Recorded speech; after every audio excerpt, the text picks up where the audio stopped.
def balaa ñu ñëw dans le fond Amadou. Avec le recul.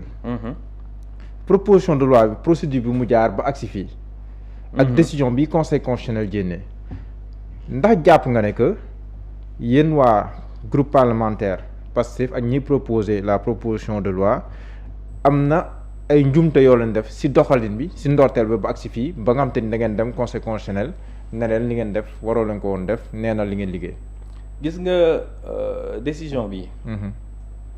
dina mel ni affaire rapport dette cachée bi. après la nit ñi di xam qu'est-ce qui s'est passé.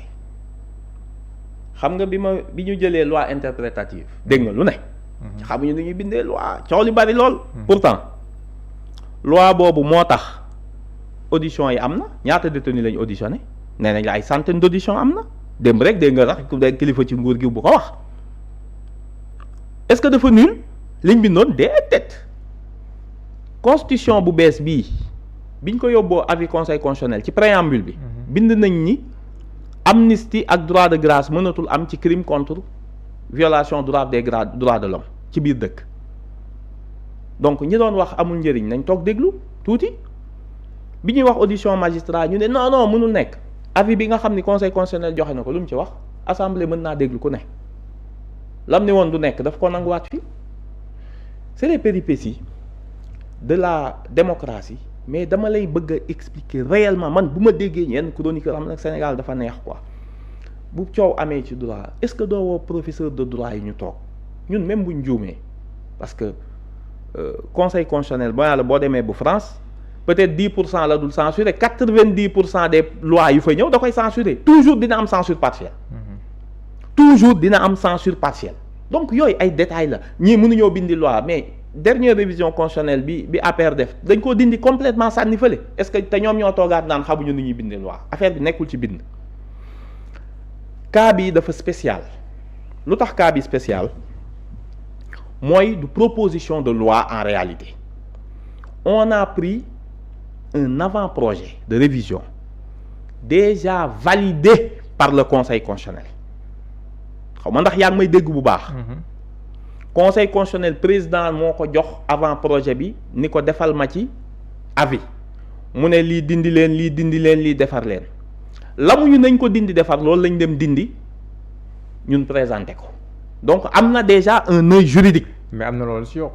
non xaaral rek maa ngi ñëw lañ ci yokk ci décision bi bokk ci. du loolu moo indi problème. oui du loolu moo indi problème mais je vous dis. très bien oui. donc lañ ko jox proposition de loi toujours day ànd ak proposition de recette compensatrice. toujours mais mooy proposition boo xam ni day créer ay charges yu bees.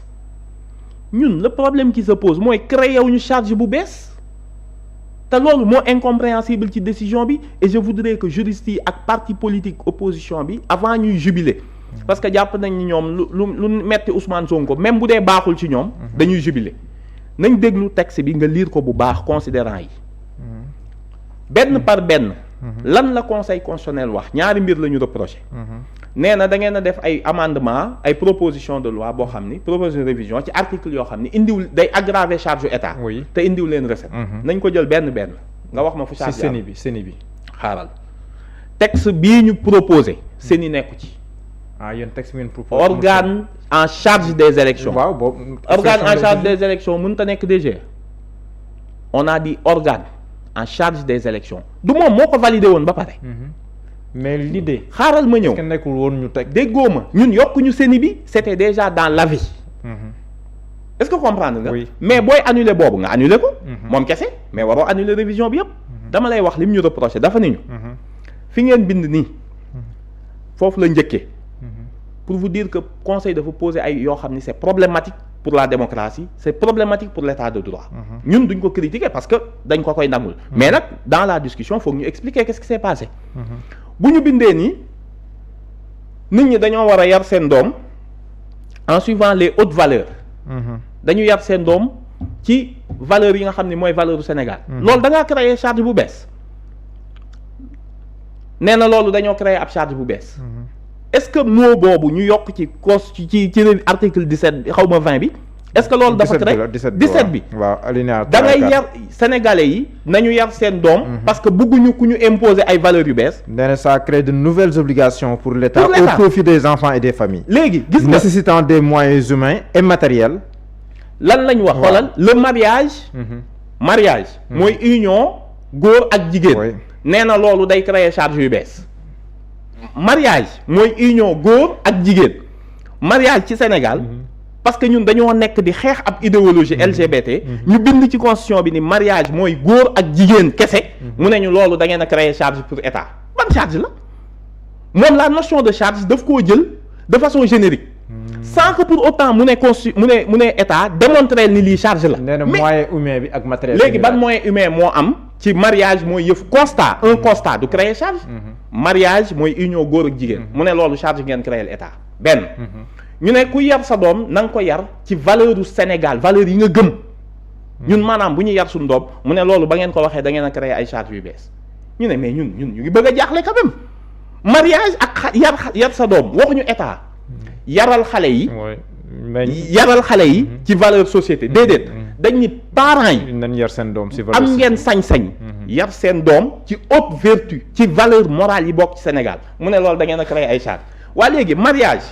mooy góor ak jigéen yuy sëy loolu lu ci yoonu état donc dafa invalider yoo xam ne xamuñu nga jël ci conseil constitutionnel moom projet bi ko président jox mu valider président dafa ni conseil day jógee juróom-ñaar nekk juróom-ñeenti magistrat xam nga loolu mooy yokk charge ñun ñu ne ko déedéet dañ koy delloo juróom-ñaar yokk ñu wàññiw ñu charge conseil constitutionnel bi fi nekkoon cour constitutionnel moo koy remplacer amul dara lu ci yokk doon yokk compétence déggoo ma xam mais notion boobu boo ko jëlee la mooy yokk compétence. parce que maître Moussa Sarr xam nga wax na ne ko à l'Assemblée nationale. nee na leen même bu nekkee ne juróom-ñaar ngeen yem le fait que ngeen mën na saisir la cour constitutionnelle. loolu nekku ci. loolu déedéet wuu compétence yi au contraire. d'accord liñ ko déglu ma li ko président bindal dañ koo wàññi. da ngeen wàññi dañ koo wàññi. sëriñ bi nee naa la cour constitutionnelle ku la génneel benn compétence buñ ko yokk waxuñu ko mu dem saytu loo xam ne nekkul ci compétence am on a repris.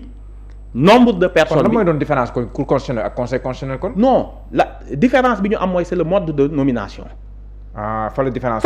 bi nekk mode de nomination bu njëkk ba président mooy nommé yëpp président moo ni woon il faut ñu dindi hyper présidentialisation damaa bëgg premier ministre bu fort premier ministre na participer ci déclaration politique ni ñuy bindee politique. kii définition de la politique de la nation moom moo ko bëgg. loolu nangu ngeen ko après bi mu ne def si jéem mais dañ ko koo nangul.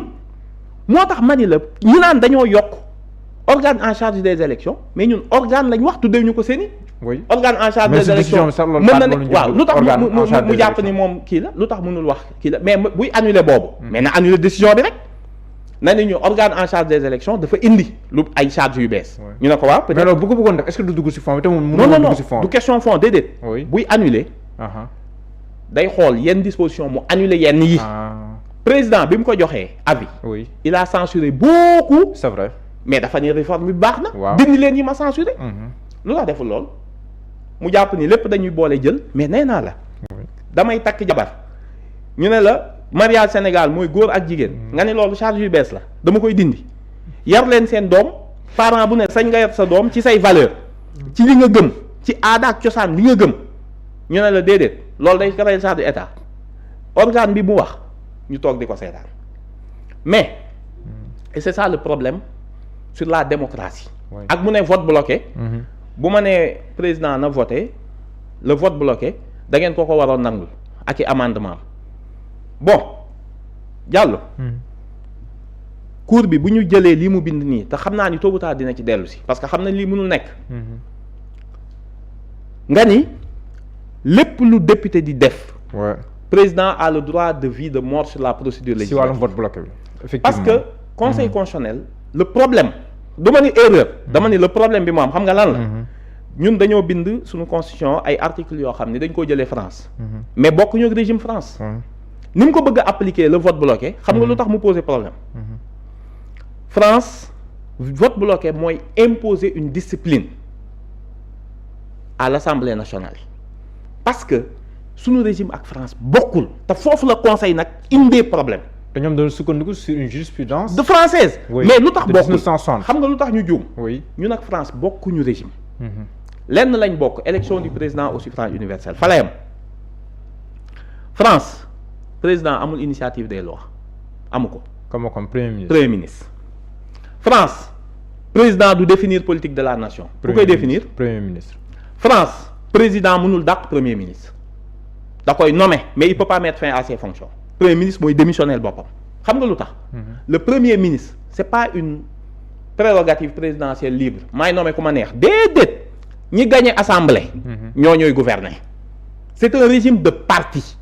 le gouvernement représente les forces politiques à l'assemblée léegi bu ñu bokkoo ngeen nekk groupe tey boo demee France nga lire assemblée nationale y a peut-être 20 groupes parlementaires yu fa nekk. donc gouvernement bi parti yu bëri ñooy dajale ndax foofu kenn mënul am majorité. ngeen ànd léegi mën nga dugal ay proposition de loi kii ni man bii arrangé na ma parce que dañoo bëri kii ni man bii nga bëgg leen a discipliner nga leen je vous impose un vote bloqué parce que loolu sa majorité ngay discipliner. mais ñun bokkuñu ci modèle boobu président wu France ak président wu Sénégal bokkuñu philosophie régime bi 5e république c'est pas la république du Sénégal 5e république ak république du Sénégal actuelle bi te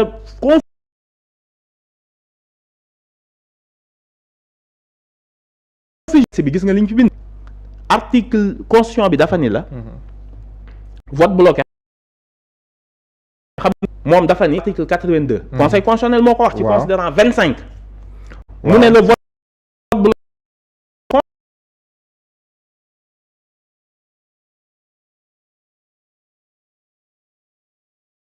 décision bi dafa juum waaw décision bi le président de la République lañu wax ma ni la article 82 dafa ni si le gouvernement le demande moo tax ma parle pas du président ça parle du gouvernement parce que gouvernement moo am yenn prérogative yi bu ñu neexoon rejeter ko sur ce fond là conseil dem ni si le président le demande loolu bokkuñu ñaar titre yu bokkul la constitution daa am titre le président am titre le gouvernement gis nga le problème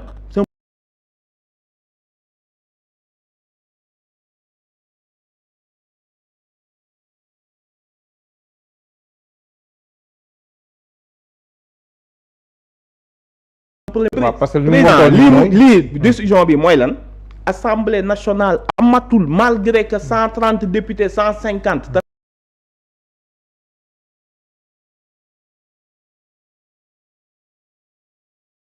xam nga une majorité optée xam nga ñun amuñu coïncidence maanaam élection présidentielle élection législative mën na bañ a jegeyantoo comme circonstances yi ñu mel dafa am décalage léegi su président bi defoon tey élection législative ñun ñu ñëwaat malgré désaveu populaire boobu bu ko neexee ni benn décision assemblée du ko jël assemblée tamit li muy pousser l'assemblée mooy ne lu président indi duñ ko voté comme ça ñun léegi nañ toog rek ñu ñuy fay mais réew mi kenn fi voté loi donc dafa poser des prémices d'une crise man nangoon naa ko mu ne président de la république charge yi ngay wax prouver ma ni charge la boo nee député yi warul def bii proposition parce que député xam nga loolu surmonter ko ñun ak ñoo yomb c'est facile hein mooy charge financière yi vous poussez juste les députés à dire tabac bi ñaata mooy taux taxe bi ñu ci teg 10% la nañ ko def 12 ressources yooyu financé lii jafewul on peut inventer des taxes tous les jours ñun ñooy assemblée pour régler ce problème c'est très facile te dans la procédure gouvernement bi mënul ni d'accord ma ci l'essentiel dañ ñu li ngeen di def financer leen ko rek on dit taxe sur le tabac c'était 20% ça rapporte tant suñ ci yokkee 4 lii lay rapporter lii mën naa financer lii jeex na nga régler problème bi est-ce que loolu mooy rôle conseil est-ce que am na moyen xool ndax taxe bii ñu créé mën naa yóbbu affaire bi loolu c'est un faux débat le conseil ci décision bi il faut que mu moduler comprendre ni le régime bi mu bëgg a imposer ni président day def vote bloqué d'accord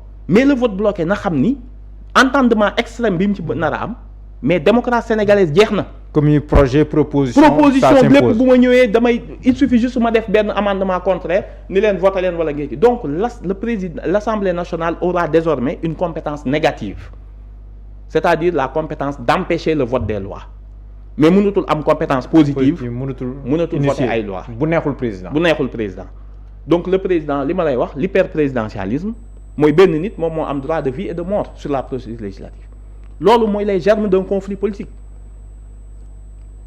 moo tax ma ni la lii conseil jël ni lépp lu proposition boo xam ne jëkkër ak jabar takk mooy mariage bi mooy jëkkër ak jabar mu ne la loolu dag ma ci léegi ban charge fan lañ lan la ñuy bind pour charge bi on écrit quoi 20 milliards lay coûter wala 30 milliards ni mariage mooy sëyu jëkkër góor ak jigéen loolu ban fan ngay jëlee charge ça ne change donc moo tax ma ni leeral nit ñi ni assemblée ay dof nekk ñu fa lii ñu bind amul lu conseil mën a génne lu dul validé woon na ko ba pare président bi ne woon 9 membres laay def nga ne ko 7 doy na ci réew mu toll ni Sénégal ak suñu contentieux mu ne la déedéet président moom su ko neexee aggravé yéen mënu leen ñu ne ko d'accord mais au moins bu la président ne proposition bi day aggraver charge ne ko justifier ko wax ma ñaata la mais kii jiiñ mënul yow mi ñu jiiñ yow yaay dem di prouver ni lii amul charge ba nga dem ni mariage góor ak jigéen la ñooy sëy mu ne la loolu day impliquer ay charge ci état nga ni ko prouver ko mu ne la non du ma ko prouver sama yoo nekk ci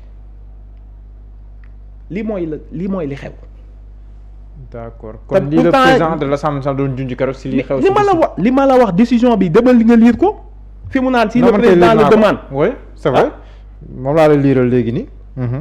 donc tey lii yëpp du indi ay solution xam nga lan la waxuñu ko mënuñu violer ay procédures.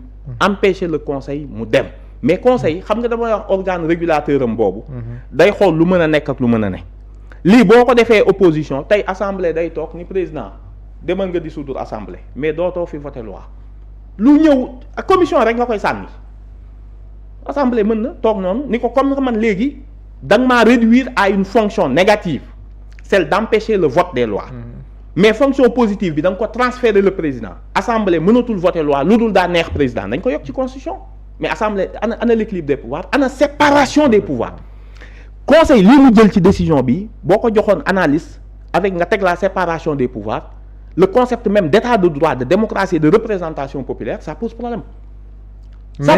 mais yéen la ngeen toll ñi doon naan yéen da ngeen bëggoon distinguer là où la loi ne distingue pas parce que am na ñuy wax ne que bu nekkoon projet de loi la esprit bi mën nañ comprendre vote bloqué mais delloo ko proposition de loi la war. est-ce que conseil moo yàgg a wax ni. oui fii la ñu fekk. jurisprudence am lañ ko génneel.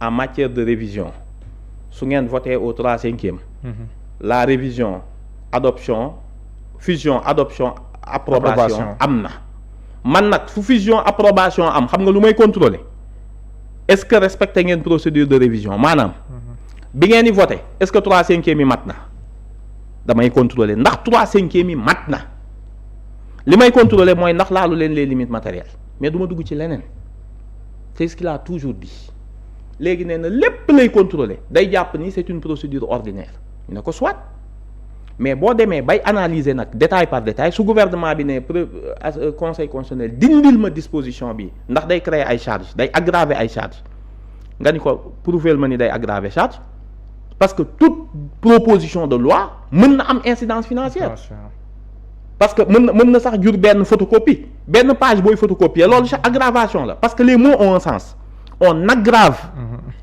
on diminue une ressource wala on aggrave une charge lan mooy aggraver charge koo xam ni budget 1 milliard la am su dee charge bi 100 000 francs la loolu aggravé la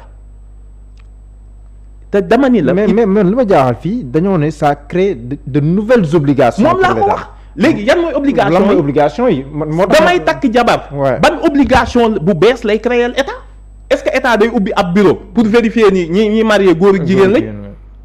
amul c'est-à-dire il a censuré des dispositions qui sont déjà dans la constitution li mu wax ñun créé wuñu benn charge mënul toog ni à part l'organe en charge des élections boo xam ni moo ko validé CENI c'est une promesse du président tey président nee na bëggatul CENI moo tax ndax charge yu bees lay indi moo koy valider moom ak société civile mais au moins nga ni annulé naa tout ce qui touche la CENI l'organe en charge des élections moom j'annule mais conseil constitutionnel 7 membres la ñu ne la dañ leen di delloowaat nga ni ay charge yu bees la ils ont les mêmes salaires ils ont le même budget mu ne charge yu bees la donc la notion de charge la war a leeral ni nag gouvernement bi booy bind ni kii dafay aggraver charge wax ma en quoi quand même nag jox ma élément quand même mais mënuma koo jël rek comme ça comme benn principe presque divin ni dès lors que président nee na charge la yow yaa war a prouver ji mais nee naa la même loolu jafewuñu désormais proposition bu am da ngay bind ay taxes yu bees rek.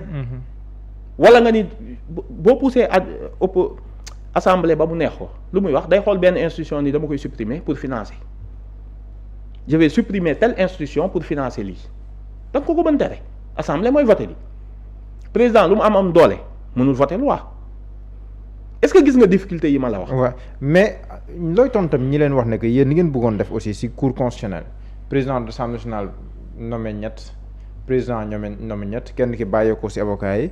ñu wax ne que loolu fu mu toll nii mënul nekk parce que président de la République moom mooy nommé au poste civil et militaire loolu tamit est-ce que. actuellement loolu nekkul. waaw actuellement le président de l'Assemblée may dañ ko mu proposer justement. waaw mais yéen da ngeen ne yéen waxoo leen proposition nomination ngeen wax. xam nga toujours nee naa la. oui ñun Pastef li ñu bëgg a sonale. te moo ñu nar a metti mooy dafa mel ni ñun proposition yi fekk ñu ko fi quoi. ñun suñuy promesse la. président dafa ñëw mu ne. oui.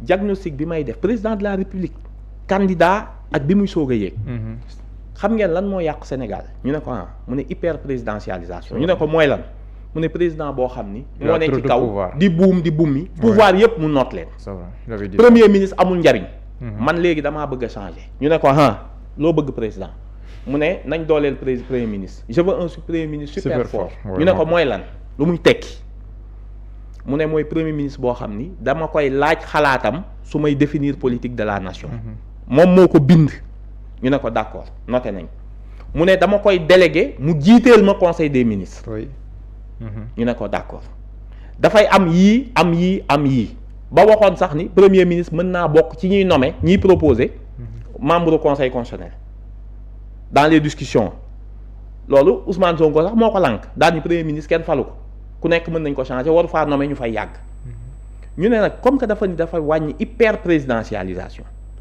et que justice constitutionnelle dafa war a libre et indépendante na assemblée nommer 3 comme dëkk yu bëri ni ñu koy defee moom mu nommer 3 kenn ki jógee ci ordre des avocats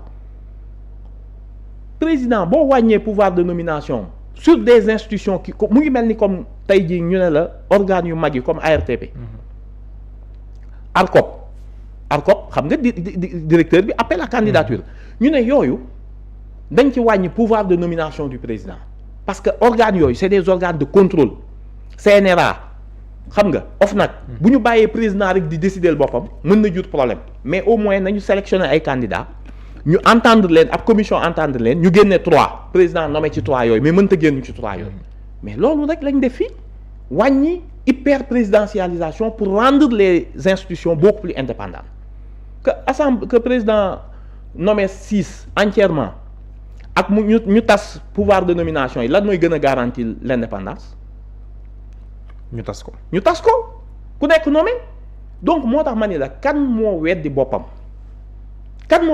décision bii opposition war naa xam ni lii bu continuer lii conseil constitutionnel wax mais assemblée nationale dootul liggéey te ñoom du seen intérêt ndax nag l'assemblée vote la loi mais quand même société civile moom ak ñenn opposants yi moom waxoon nañ ni yéen dialogue woo leen da ngeen bëgg am seen majorité kii madame Aïssata Tall Sall sax dem na ba ne vous étiez en train de vous amuser loolu yëpp jàlloon na si mbir mi yéen ngeen bëgg a laal lu mel ni constitution de la République du Sénégal bu ko jaarale seen majorité rek quoi mais ni concerné wu ñeneen Sénégalais yi.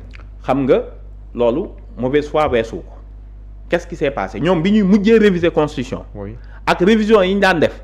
wax ma kañ la ñu mës a dialogue ñoom. ils ont été 12 ans au pouvoir wax ma ndax mës nga fay xam révision bu ñu fi dialogue à part le référendum depuis loolu touché nañ constitution bi xanaa une vingtaine de fois au moins une dizaine de fois seen dernière révision mooy bi ñuy yokk mandat au président de la République dañoo dialogue ak kan lañ dialogal président dialogue na ba pare ñu woo leen ci dialogue bi ñu bañ.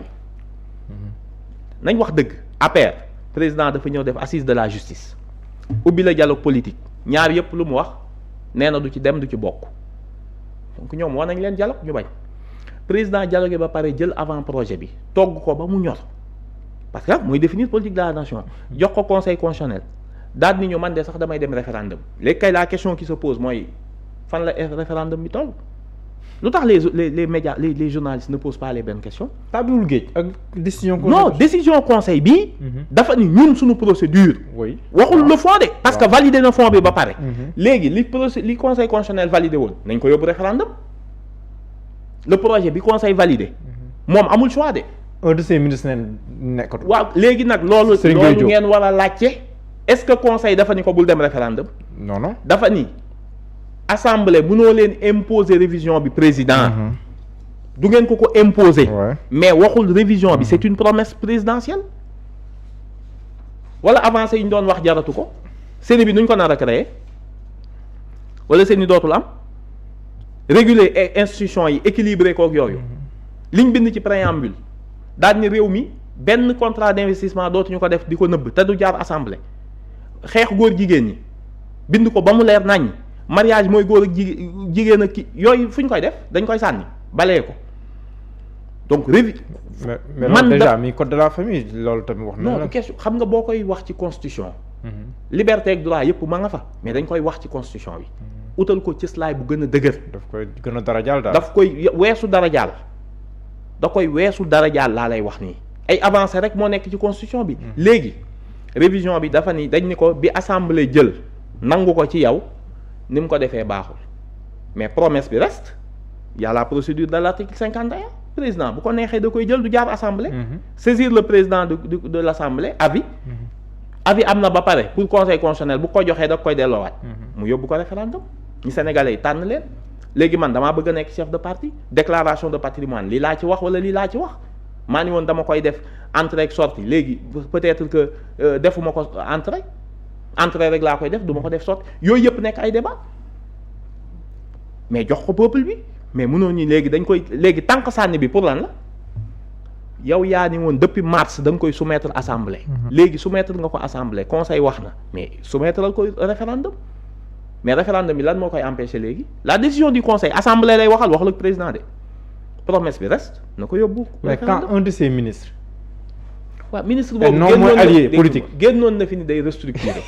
waaw ñu ministre des finances génn contredire ko man bëgguma dugg nee naa la man gestion ministre yi du ma ci wax xam nga lu tax ñu ngi soog a ñëw. gouvernement bu bees la di dal seen kaw amul njariñ. mais Serigne Gueye Diop moom yàgg na fi moom. non yàgg na man déggoo ma franchement les ministres bu ma dajee je le souhaite à tous ñu réussir. parce que man li ma inquiété laa lay wax. on est à mi-mandat. oui.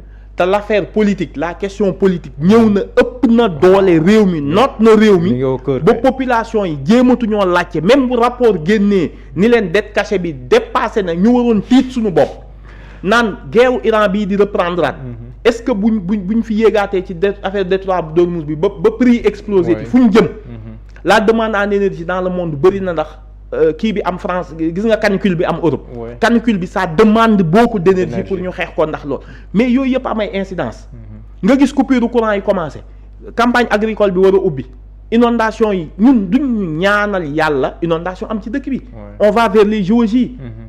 réewum Sénégal dans le contexte actuel nan la ñuy def ba jël politique mënuñu ko sànni mais wàññi ko président am na ay possibilités dissoudre assemblée. dem ay élections locales. daa mel ni loolu yéen a ngi koy xaar de. daanaka du question. ñaareel yoon yaa ngi koy wax dafa mel non je veux te dire je veux maanaam bu amee dafa mel ni du la bett de. non c'est-à-dire que ni dès lors que président jël na yoonam. c'est de bonne guerre su ko dissoudre woon. c'est pas dès lors que yow waa Pastef fi génne nga leen. en tout cas ñi nga jàpp ni woo nga leen ñëw ñu et cetera sans rentrer dans les détails. mais lu mu def c'est que de bonne guerre sauf que l'aspect politique. dafa consumer les véritables questions sociales nee naa la les fausses bonnes nouvelles mooy bu ñu nee BTP dafa taxaw Ousmane Sonko ko téye woon na BTP démarré waat moom ko nekkatu fi c'est tout bête hein sauf que le gouvernement pour mu lancer les grands travaux mais il faut ñu régler suñu affaire bor bi te bor bi dafa laaj cohésion aujourd'hui les investisseurs man loolu laa gën a tiit ci aspect politique bi muy menaces yi ñuy toog dañuy dissoudre ki naan la damay dem motion de gis nga yooyu investisseurs yëpp dañuy téye seen xaalis ni duñu investir ci dëkk bi daa jaxasoo. on reporte nos dépenses ba 2028-2029 sauf que mandat bi jeex na. tey jii ñoom jàpp li ñuy woowee des succès politiques mais kuy dem deuxième mandat lan ngay yóbbu du bilan. bilan mais sa bilan lan lay doon à ce stade fekk nañ fi une situation difficile ñu ne la dëgg la mais qu'est-ce que vous avez fait après fexe naa ba éliminer tel parti politique fexe naa ba wañ seen loxo fexe naa ba jël créé naa parti indi naa ñeneen loolu du bilan il faut que le bilan repose sur des faits il faut que étudiants yi gis ci seen bopp il faut que ambulants yi gis ci seen bopp il faut que population yi gis ci seen bopp loolu la ñuy laaj bilan 5 ans après say promesse lañ lay tegal li nga doon campagne yëpp dañ koy dagg benn par benn ni la léegi fan nga ci toll ak lu la ko empêché su dee Pastef moo la ko empêché woon ci ñaari at yi musoo génn ni damaa sant Ousmane Sonko contrat bi mu signé ko mu bañ xam nga déggoo loolu divergence bi sama autorité le remettre en cause donc c'est sur des principes qui n'ont aucune incidence ñoom ñaar musu ñu am problème ci gérer état bi ku nekk nag dama lay nangul sa argument man dugguma fa di juger ñii naan Messi la ñii naan lii mais déggoo mukk ñu ne la dafa yàq réew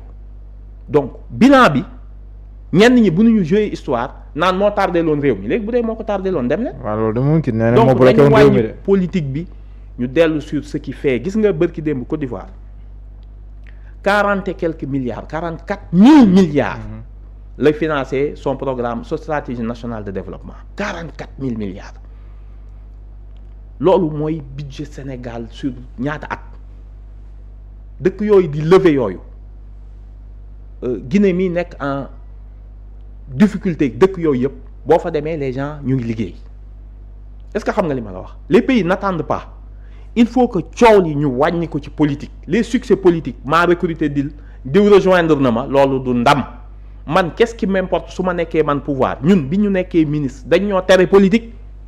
ah bon non mais ñun ñemewoo politique ndax président premier ministre week-end nee naa la booy dem conseil des ministres da ngay lox ba keroog ngay yegg ndax ay dossier rek lañ lay laaj fooy tale politique mës nga maa gis man bi ma nekkee ministre ma dem meeting fenn da nga koo gis ban ministre nga fi gis mu doon càmbal événement bu am nga daw jiitu fexe façon da nga koo est-ce que bi fi premier ministre Ousmane Sonko nekkee loolu ministre ñeme na ko tey ministre koo ci gis mu ngi bëgg a xëy jéem a samp sa bopp. seen stratégie nee naa leen daf doit être ngeen créer bilan pas ngeen samp localement fu ngeen sampul woon parce que nit ñi bu ñuy voter ils votent un bilan. d'accord ils votent pas kenn koo xam ne dañ laa fal rek nga bëgg a ñëw ci quartier bi. mooy investissement à terrain mais léegi mën nañ dem foofu sax Touba Mbacké